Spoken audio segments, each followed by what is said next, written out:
ஆமென்.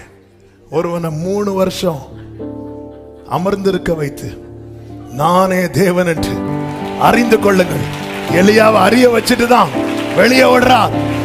இந்த நாட்கள்ல ஒன்ன தேவ சமூகத்தில் அமர வைத்திருப்பது கர்த்தரை அறிகிற அறிவிலே வளர வெளியே விடுவா.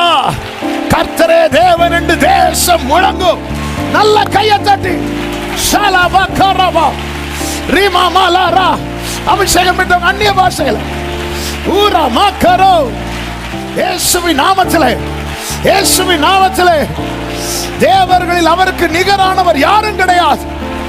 ஒரே நாமம், வல்லமையுள்ள நாமம், உயர்ந்த நாமம், உன்னத நாமம், இயேசு என்கிற நாமம். ஹல்லேலூயா. கர்த்தாவே தேவர்களில்